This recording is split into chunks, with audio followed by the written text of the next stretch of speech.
Bagong araw, bagong episode. At sa episode na to, tatalakayin natin ang napakagandang topic. Yeah. Artistas versus Content creator. Sino ba yung content creator dito sa grupo?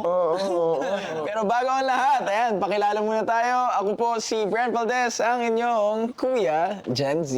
Yeah. Ako naman, si Dave Bornea, ang... Hindi mo na maalala kung sino ka. Diba? Paano ka nila maalala? Kahit sa nilagay, bro! Ano? Sige, lipat na Get yun. ba?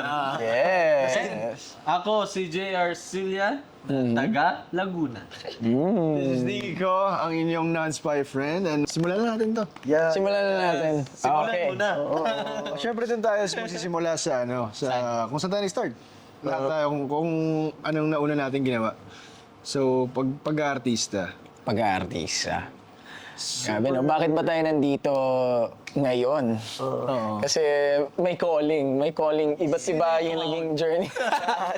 Sino yung Sino yung tumawag? Iba-iba ang calling natin, pero ito, magkakasama tayo sa oras na to.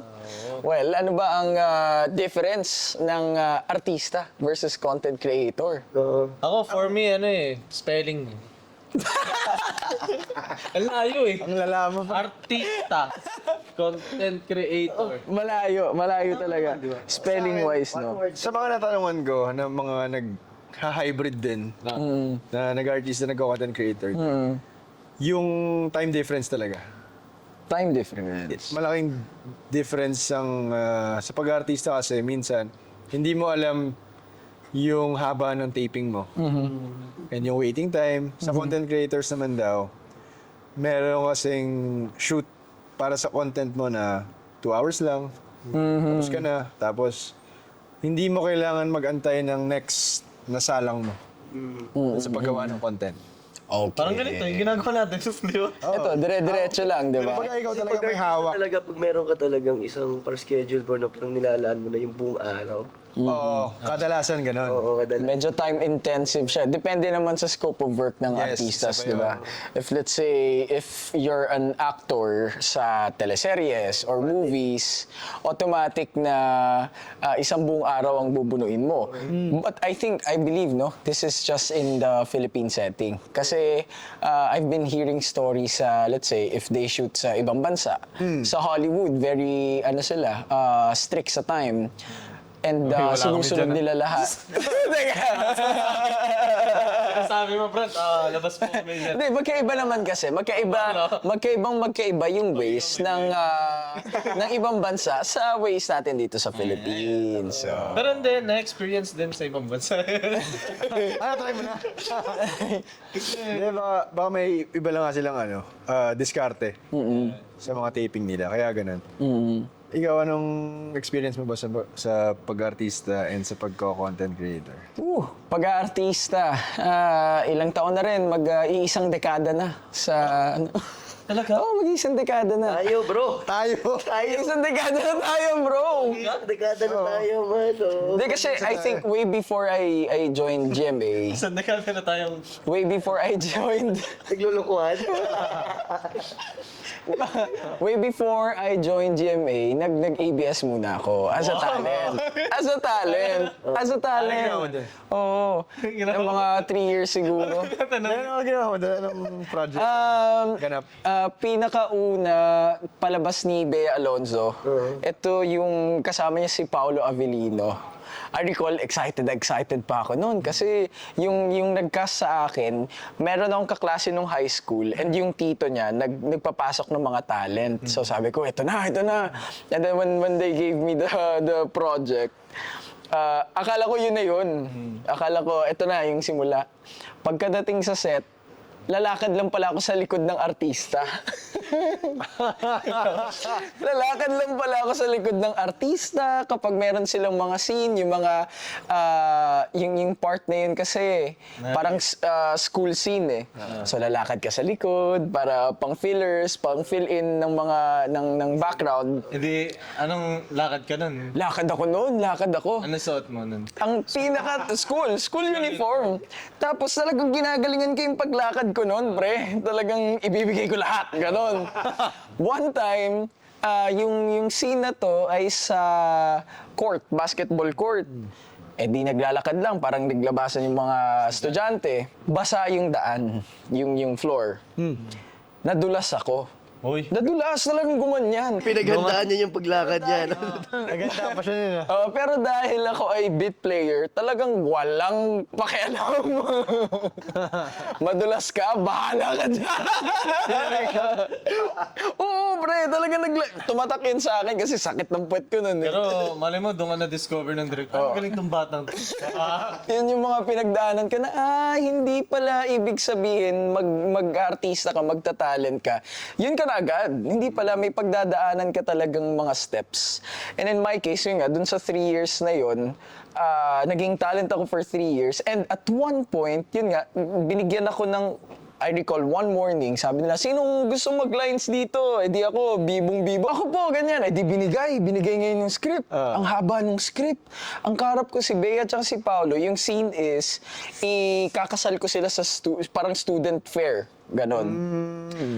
So parang yung setup is pari ako and then ikakasal ko sila kunwari-kunwarian. Pinractice ko yung script for an entire day. Pagdating nung gabi, nung kaharap ko na si Bea at si Paolo, Choke. hindi ko na masasabihin. Kalimutan ko na. Hindi pa yung galitan ka. But, oo, parang galit na yung mga direktor. Siyempre, parang, ano ba tong talent na to? Ganon. Di man lang memorize yung sinasabi niya. Sabi nung nila, But good tanga-tanga naman nito.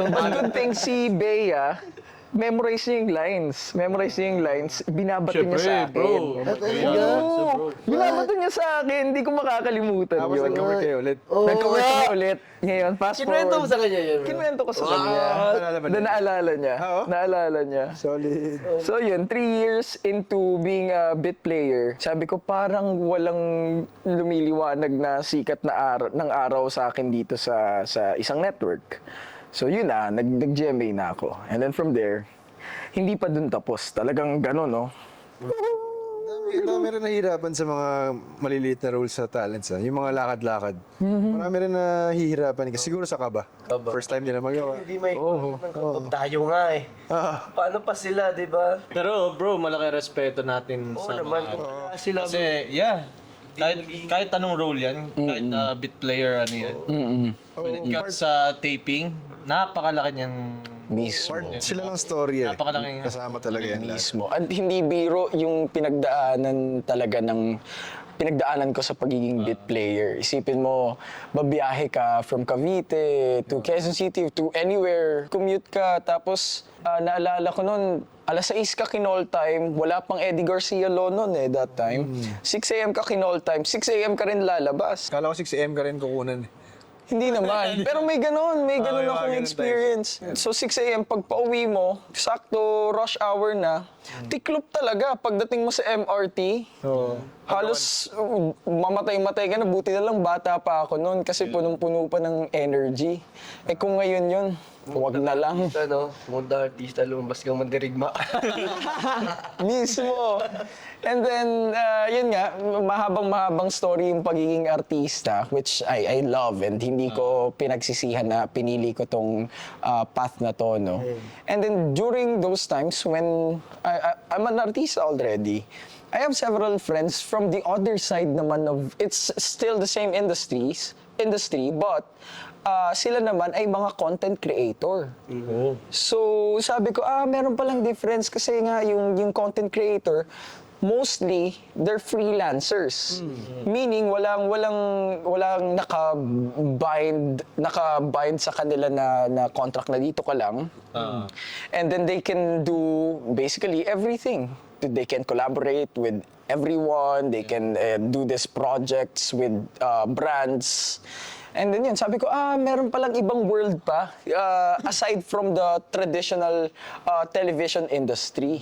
So yun, nag-start na rin ako na i-explore yung mundo ng pagiging content creator. And especially before, 'di ba, nung wala pang internet, nasanay tayo ng mga artistas na sa television lang talaga makikita. But during the 2010 onwards time, di ba, nandun na unti-unting tumaas yung social media and eventually nagkaroon ng vlog, nagkaroon ng reels, fast forward to now, di ba? So maraming naging developments doon sa aspect na yun.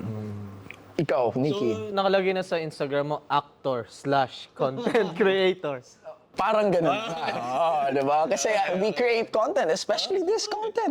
Kaya yung mga nakikinig po sa aming podcast, May lagay nga rin yun. ayan, pakinggan nyo lang po mga previous podcast namin and yung mga susunod pa namin mga podcast. Ayun. Kulang yung nilagay mo. Di ba? Actor/content creator/podcaster. Okay, masok. Ate, lagay natin dun. Oo. Ikaw, Nikki, ano yung mga experiences mo as an artista and as a content creator yourself? Sa pag-artista, nagsimula rin ako sumubok sa ABS din, sa PBB. Hindi ko alam na season eh. Parang kila batch yata nila Manolo yun eh. Manolo, oo. So nag-try ako doon, may isang full day na pumila kami. Tapos, yung mga co-models ko sa management ko before. Tapos, meron 5 screening yun sa araw na yun, sa first day. Tapos may callback. And then after that callback, wala na. And then eventually, nagkaroon din ng audition the same year sa Starstruck. Tapos yun, nagtuloy-tuloy na. Okay. And then, actually wala akong... Mahirap din yung naging no? Mahirap din talaga yung pagdadaanan mo dyan. Lalo na yung PBB, bro. May pumasok na sa utak ko, naalala ko, bro. Ano yun? Sige, tuloy-tuloy. Yung PBB na yan, naalala ko, di ba meron silang pa-audition dyan, let's say sa MOA, na matutulog ka na doon dahil kapag hindi ka natulog doon sa linya mo, aagawan ka ng susunod. Madaling araw, bro, pinagpipilaan na siya, bro. Hanggang hapon. Lord, may pila pa din. Sa vlogging side naman, ano to eh, siguro pandemic times ko rin nasimulan. Kasi lahat nagvo-vlog eh. Tapos sumubok lang din ako. And then, doon ko nagustuhan yung pag-create ng content nung nag-edit na ako. Kasi ikaw yung lahat eh, lahat ng utak.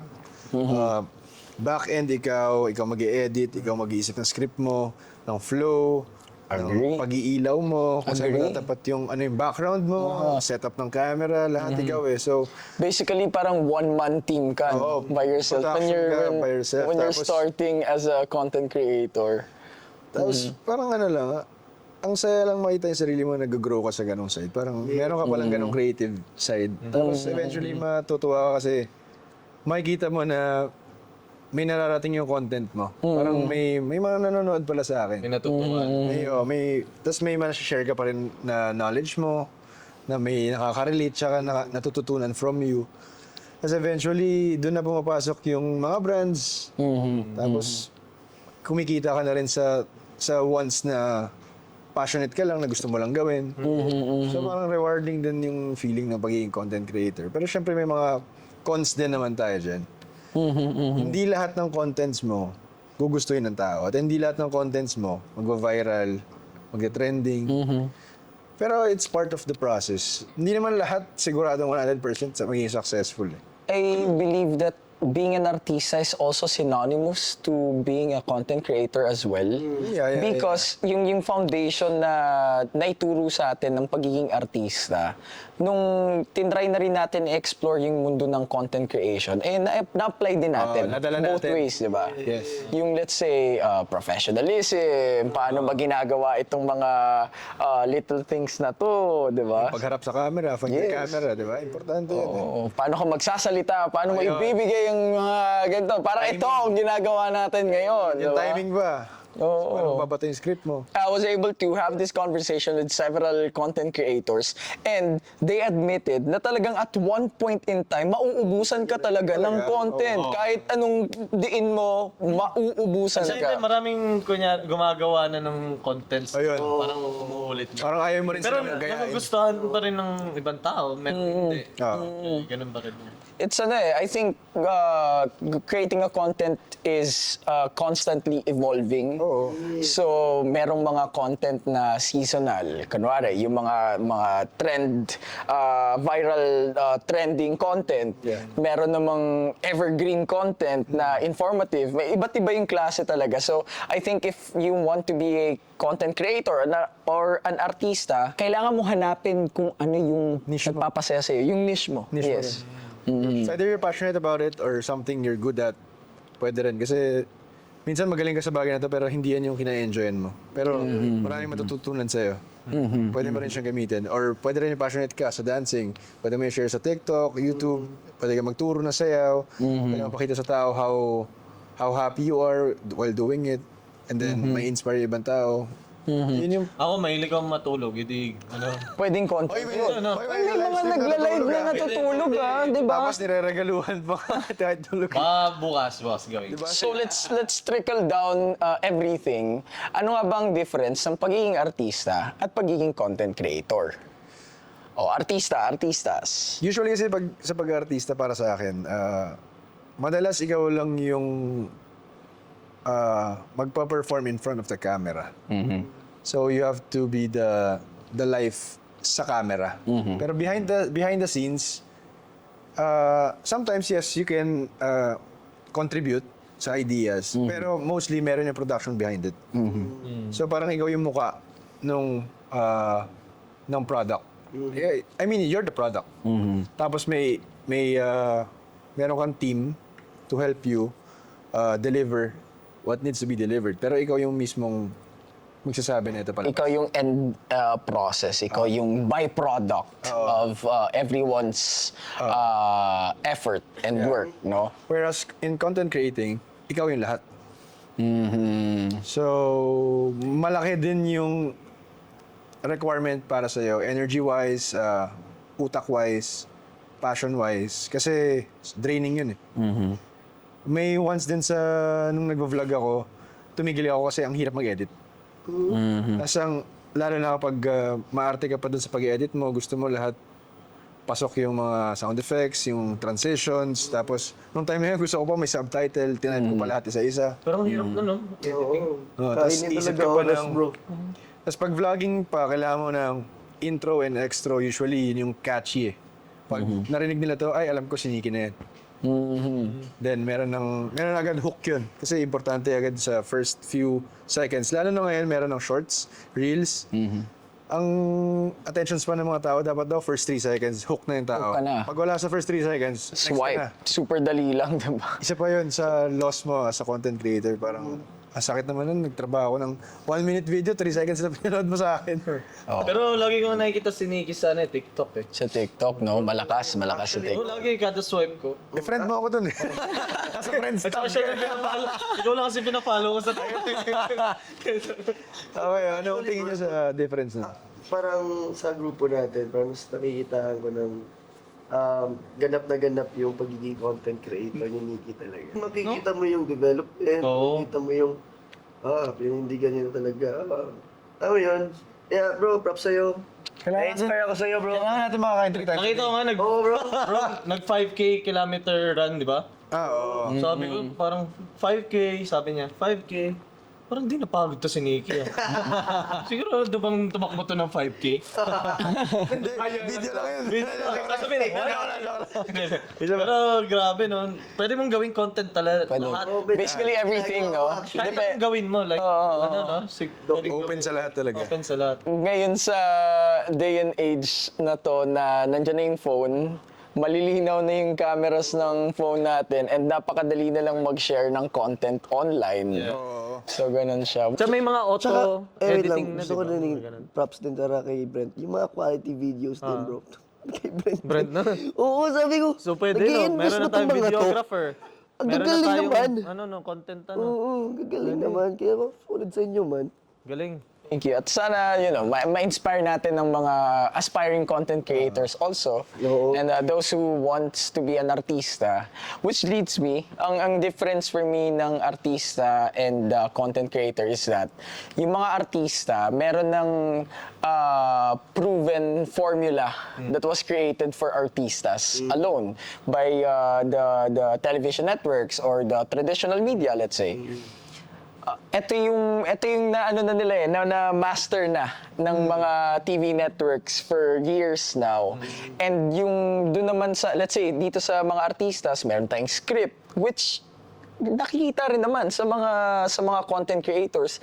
But I think Yun nga, meron kasing process yung pagiging artista na kailangan, di ba, bago tayo makapasok sa GMA Network, nag-undergo muna tayo ng series of rehearsals, trainings, workshops, and kinailangan natin i-prove yun sa network na worth it tayo na maging artistas.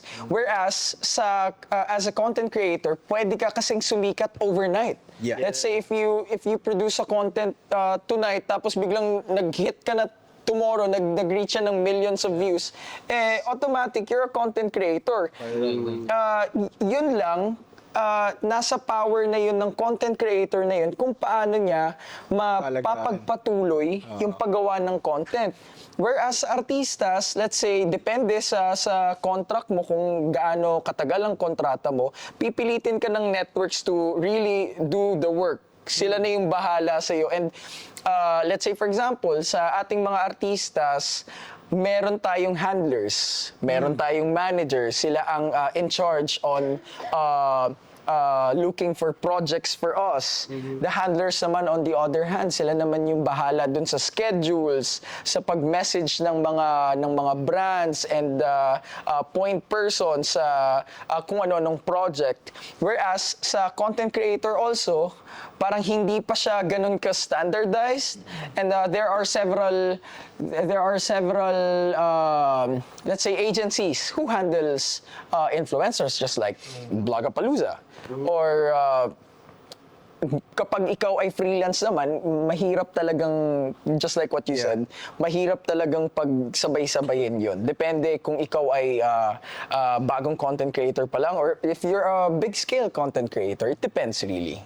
Yun. Gusto ko balikan yung sinabi mo kanina na parang hand-in-hand nag-work yung pagiging content creator and pag-artista. Kasi lalo na ngayon, tumitingin na rin yung networks sa kung how you live your life or kung ano lifestyle mo sa social media, kung ano pinapresent mo sa mga tao, kung anong niche mo. Parang ginagamit rin yun ng networks to build your image sa pagiging artista. So talagang in sync sila diba? sa mundo ng showbiz tsaka ng pagiging content creator. Pero sa work ethics, ano kayang difference ng dalawang yun? Good question. Paano yung sa oras, sa kung gaano ka strict? Kasi ikaw yung boss sa pagiging content creator. Tapos pag-artista, marami kang May management may nakatataas. Tapos, syempre, may mga director tayo dyan, prod staff, lahat, mga co-artist mo, tapos sa kabila naman, content creators. Ako sa artista, bawal late talaga. Di ba? Oo. Meron akong mga naririnig. Bro, sa pagiging artista din, personal opinion lang din. Parang feeling ko, parang meron lang tayong main objective, which is, di ba kasi madalas tayong sumasalan sa mga teleserye, so parang doon ka lang nakafocus sa role mo. Di ba, ito lang yung ifo-focus mo. Yun lang, doon lang tayo titingin. Compared sa pagiging content creator nga, parang mas malawak, mas madaming ginagawa. So parang feeling ko mas laid back ang pagiging artista, I think. Ay ako, hindi naman ako fully content creator talaga. Parang nag-ano pa lang na, expert pa lang, sinusubukan, try, parang minamata pa yung mga iba, kumukuha ng inspiration. Alam mo yung ganun. So yun lang, parang yun nga, personal experience ko lang, parang mas laid back ang pagiging artista. Kasi isipin mo kung ikaw rin yung location manager, kailangan mo isipin yung itsura ng lugar, kung saan ka mag-shoot. Lahat nga, no? Hirap pala maging content creator. So isipin mo ba kung yung ilaw ba, maganda ba, tama sa mukha mo? Ikaw rin yung light director. Ikaw lahat, basically, when you're starting, no? Tapos, ang malala pa nun, ang dami mo na nagawa mo na lang yung buong content mo. So, hindi po pala na-press yung record. Oo, may ganon. May ganon. Hindi na Grabe yung yung effort mo, tapos biglang corrupted pala yung memory card mo. Ang sakit, may naranasan na ba kayong ganon? At saka maganda pala maging content creator, no? Hindi ka malilate, no? Kasi hawak mo yung oras mo, So ikaw lang yung lahat, no? Yeah, oo. wala nga late. Papagalitan mo na yung sarili mo. Pag ganito, sir, bakit ka late? Ang hirap nun. So ito, Nakagawa ng content. ito, ano yung mga experiences nyo and challenges when working for a brand? Or let's say, if you're collaborating with your co-creators? Sige, I'll start. So yes.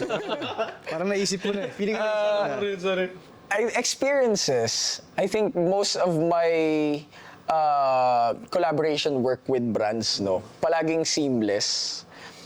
Palaging seamless in a way. Let's say my last project was with an automotive brand. So pagdating doon, everything is laid already. Wala ka nang poproblemahin. You just have to go and then experience the let's say the product, the car for yourself. Meron na rin silang ibibigay na may ibibigay na sila na kung paano mo i-execute yung content mo. Parang gano'n, lahat nandun na lahat. Nakalatag. So very seamless. I remember ito ring phone brand that I was endorsing. Nandun na rin lahat. Basically ibibigay na nila yung content that you can do. And then meron pang mga additional, let's say you can do the content here in this area. You can join your other content creators on this particular event. Parang ganun siya. And then challenges. I think challenges yung pag-submit sa timeline. Yung sa timeline ng brands. Let's say kung kunwari very hectic yung schedule mo. Very hectic yung schedule mo with tapings and other stuff. And then intensive naman when it comes to time yung paggawa ng content. Kasi of course, as a content creator, you will think of many things. Yung location, saan mo i-shoot, ano yung content mo, ano yung script mo. Bibigyan ka nila ng guidelines, but at the end of the day, the execution will be on your part. So, yung i-edit mo pa, kailan yung submission, medyo dun yung nagiging challenges for me. But above all, okay naman, seamless naman. Okay yung experience ko with working for brands. And with co-creators naman, I tried collaborating with several content creators. Of course, just like humans, magkakaiba talaga. Magkakaiba naman talaga ng ugali, magkakaiba ng paninindigan at ways on creating content. So I think it's really nice, and you learn a lot from those content creators as well on how they execute the particular content, and then makakakuha ka rin ng bits of learnings from those creators as well. Ano yung natutunan? Okay. Follow-up question. interview pala ni Brenda. Okay. Siguro yung kung paano yung steps nitong content creator na to sa paggawa niya. Let's say, kapag sinut na niya yung content na yon, ilalatag na niya agad yan from camera, diretso na agad sa laptop, dahil kapag pinaabot niya pa ng ilang days, makakalimutan na niya, magugulo na yung content. And then meron na siyang gagawing visualize na, and naka-apply na yun. So parang it's a step-by-step process. And then may outline na rin siya ng content na yon para kung ano man mangyari, meron siyang susundan na handbook para dun sa particular content na yon. Ayun. So dun ko siguro natutunan yung ganito pala yung ways niya sa paggawa ng content. And I find it very efficient and effective. So sige, I'll follow, and I'm inspired on how this content creator does his content. Sa deadlines na sinasabi mo, lagi kong ginagawa. Same day shoot, same day edit ako. Kasi kapag pinabukas ko pa siya, parang naglalaan ako isang buong araw for that. Kasi pag sa ibang day ko pa yan, baka may surprise na schedule, hindi ko magagawa. And then, bago ako mag-shoot, naka-outline na lahat kung paano ko i-edit. Kung ano lang yung kailangan ko shot. Tapos kung ano yung sasabihin ko dito, kung ilang seconds lang yan. Para pag shoot ko, hindi na ako safety ako, 2 shots, para ito, may option ako. Meron na akong strictong, ito yung gusto ko para dito sa sa scene na to. I remember, di ba, yung early days of us creating content. Naalala ko kami ni Nikki noon, magpupunta pa kami sa mall. Ay, Kami sa yun. mall, Yung maraming nag-interview mag-vlog. kayo? Oo, tapos mag-interview kami ng mga tao.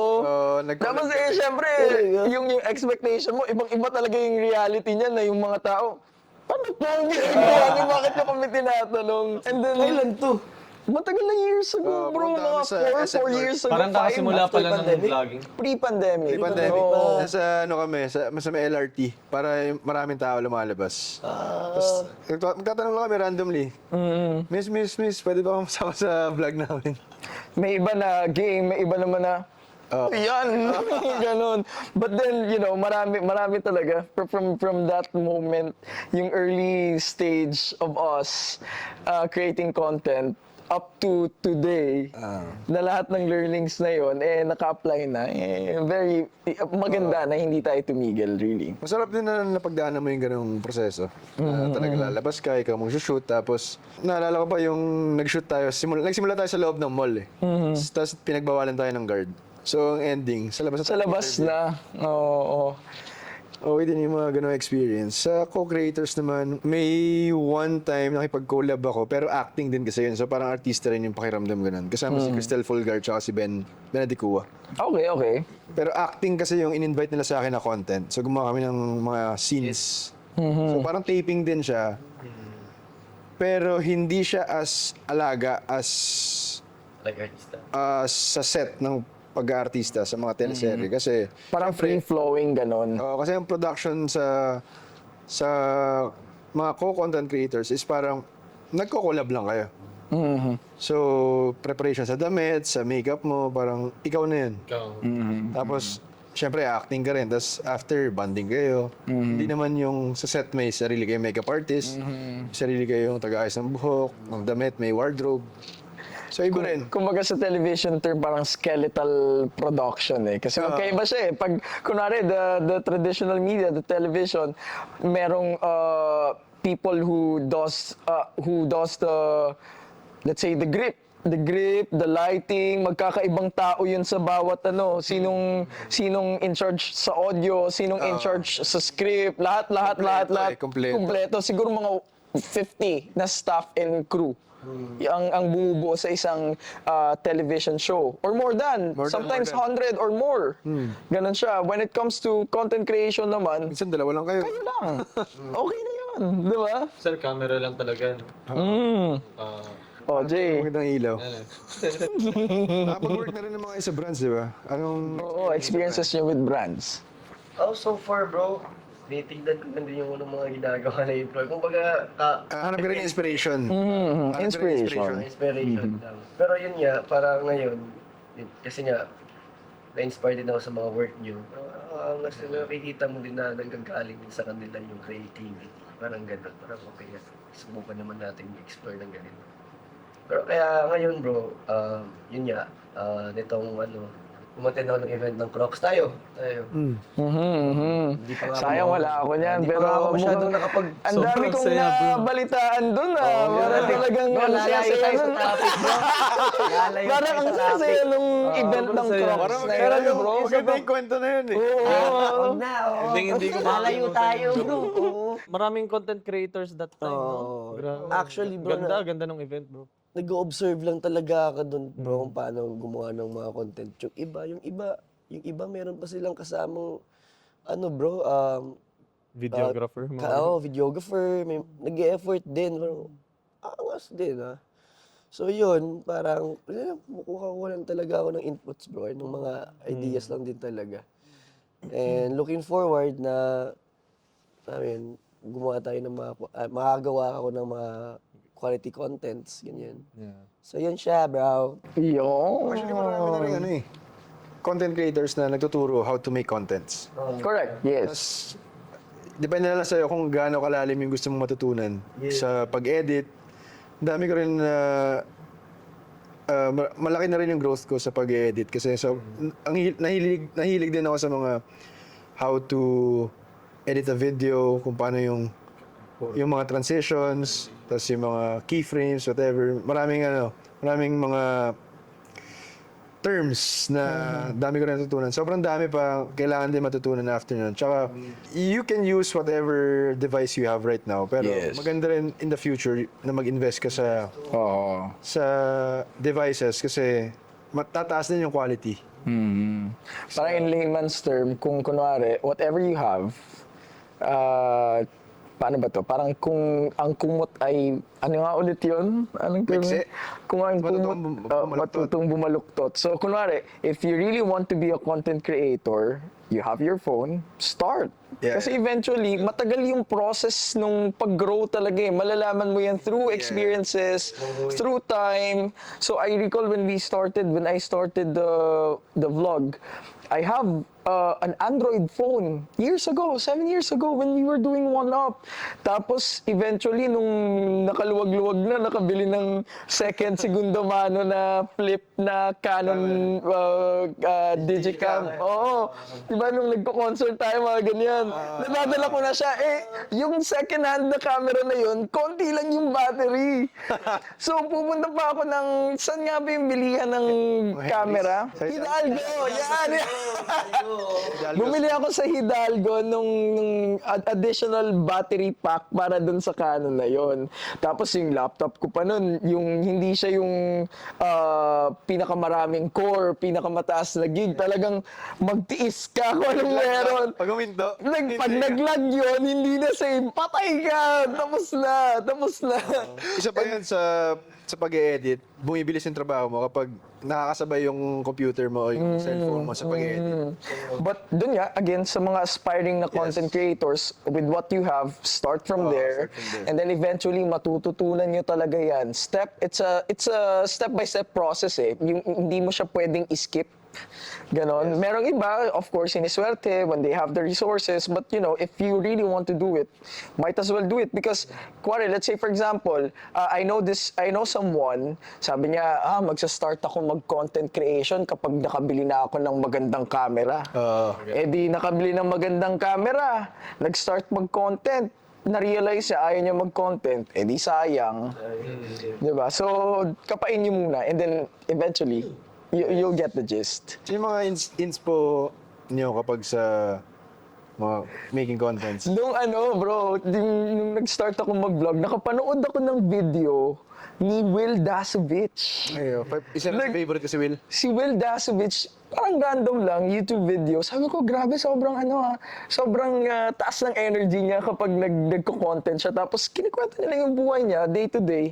At sabi ko, ito na yung light bulb moment ko, magsa-start na ako ng vlog. Kaya sinimulan ko yung vlog natin doon during One Up days. Pag nanonood ka ng mga ganun, na-inspire ka rin. Na parang, Agree. ano kaya yung experience, ano kaya yung pakiramdam if ako na yun. Tapos nakakita ko rin na, well, in Will's case naman, talagang simula bata pa lang, mga elementary pa lang yata siya, meron na silang yung, anong tawag sa cam na, Digicam.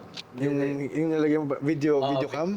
Video cam. Yun. Yung flip pa. Yun, doon pa lang daw, nag-shoot na siya ng contents niya. As in, bata pa siya. Tapos, he was a weird kid na parang outcast siya na bakit ganun yung hilig niya. Kasi hindi pa uso yung time na yun.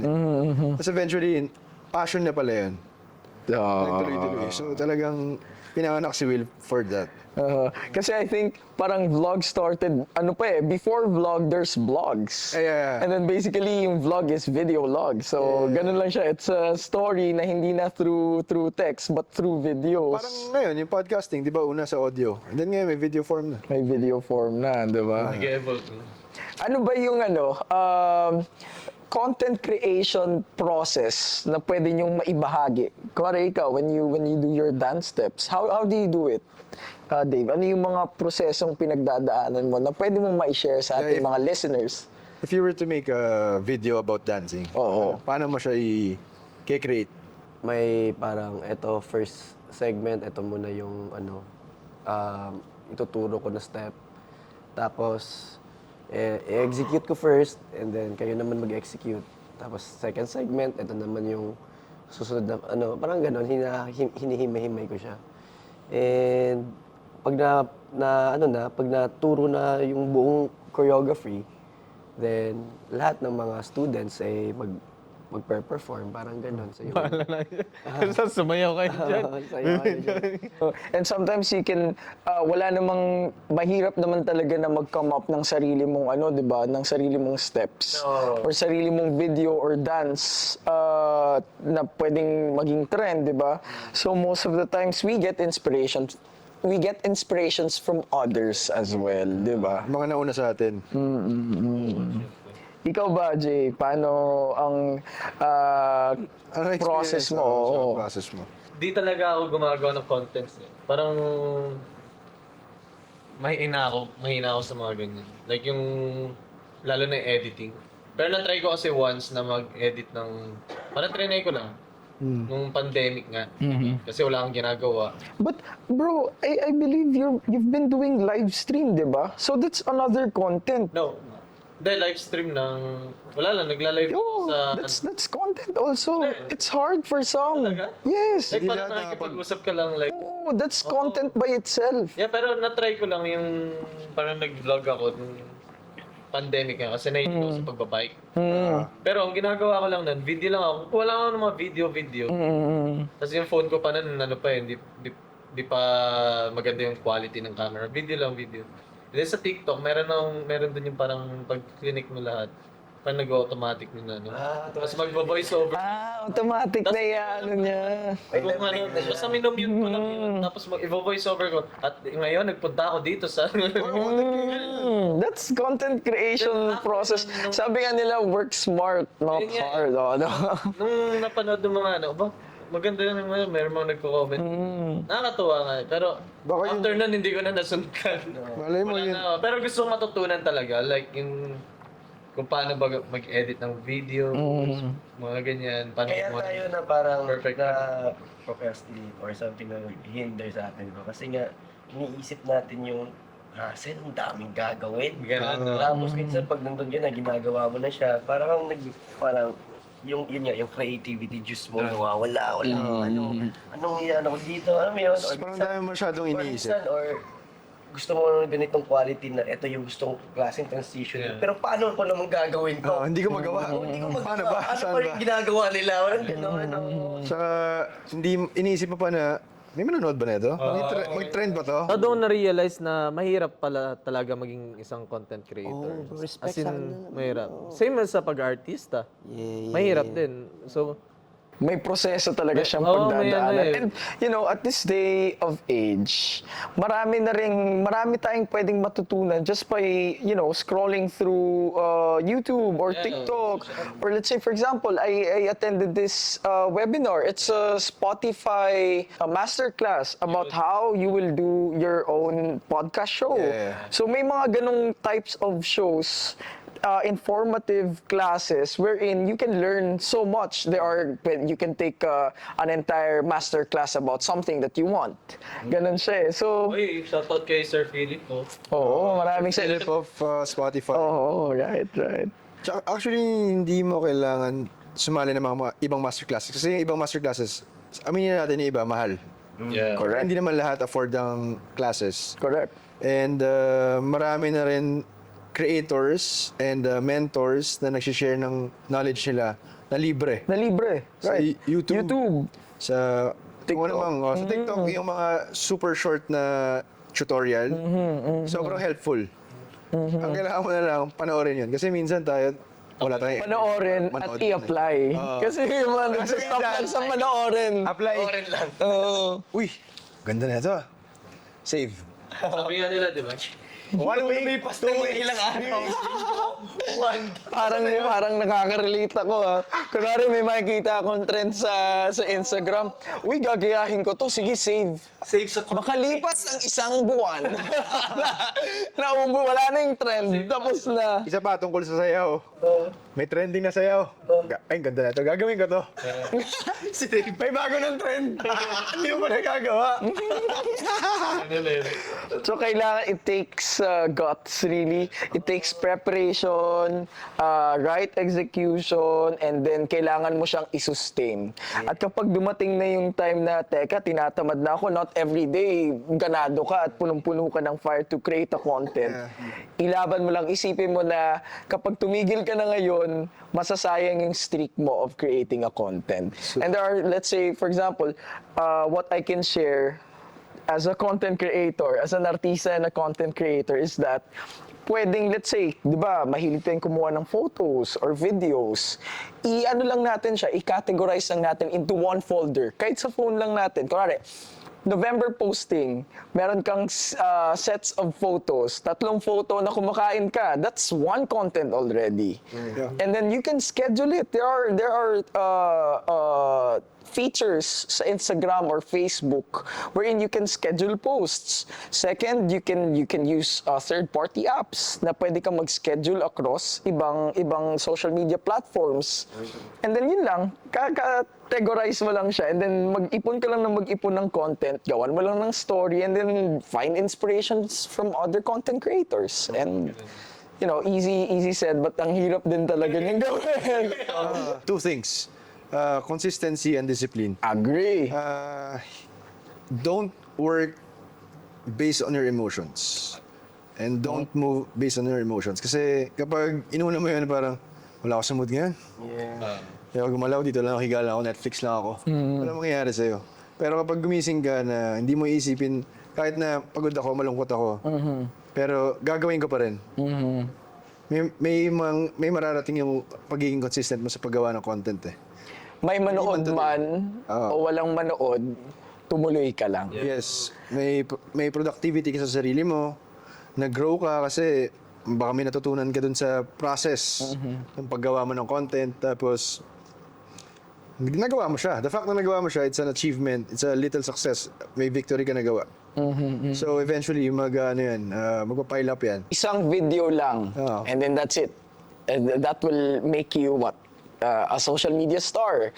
Let's say, kunwari, if you find something cool on Instagram or on TikTok, nagustuhan mo yung video na yon, di ba you tend to click on that person's profile and then papanoorin mo na sunod-sunod yung videos niya. So in our case, especially to those aspiring content creators or artistas, one video, one content, pag pinanood yun ng isang tao, natuwa sa'yo, papanoorin na niya yan lahat. That's for sure. Mga content. Oo, yan na. Ito na ang sign mo. Baka dun ka, baka yun yung strength mo, yung mga ganong videos, yung lifestyle mo, pag-exercise mo, tapos pinapakita mo yung journey mo. Mga nature, no? You have to pick, di ba? Mga ganun eh. May step niyan eh. If, kuwari, gusto mo maging content creator, pili ka ng 3 hanggang 5 yata, correct me if I'm wrong, na topics na gusto mong i-focus based on what you really want. Kunwari, if your passion is biking, for example, and then lifestyle, ano pa bang mga ginagawa mo sa buhay mo, categorize mo lang siya, go to church, Dami rin ganon. Christian TikTok videos. Yeah. Sobrang dami. Dami. So, actually, hindi lahat ng 5 yun magagawa mo if naglatag ka ng ideas dyan. Siguro ang pinaka-focusan mo doon is yung pinaka-interested ka tsaka pinaka-accessible sa'yo. Na wala Yung pinakamadaling gawin, parang ganon. for you.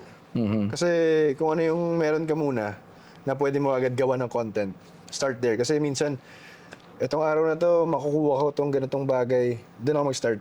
Tapos hindi matutuloy yung araw na yun. So, mas maganda yung meron ka na, tsaka yung pwede mo na agad gawin. Na sa tingin mo, may chance pumatok sa audience din. Hindi naman pwede yung basta-basta lang ikaw lang pala yung may interest din sa bagay na yun, di ba? Artista versus content creator, pwede kang pumili ng dalawa talaga. Either dyan sa dalawang yan. Kung gusto mo maging artista, merong proseso, may step-by-step process yan, may trainings, may everything. Papasok ka sa butas ng karayom, basically. Ganon din sa pagiging content creator. Not pagka-upload mo ng one video, Yung sikat ka na agad? Hindi. Hindi ganun yun. It takes what? 1,000 videos? Yung iba, siniswerte, pangatlong video nila, sumikat na sila. But you know, iba-iba yung journey ng bawat isa. So, kung gusto mong maging isa sa mga yan, kung gusto mong maging artista o content creator, it's gonna be your choice. And itong podcast naman na to, or you know, it's, yeah, everything. Nilatag namin kung ano yung mga dapat Lumalabas si edad ka doon. at experiences na pwedeng matutunan. Experiences na pwedeng matutunan ng aspiring artistas and content creator. Kaya naman, maraming salamat po sa pakikinig ng aming episode for today. Hopefully, At sana mapakinggan nyo ang mga nagdaan naming episodes. Kaya tumutok lang kayo dito lang sa Ano Na Bro!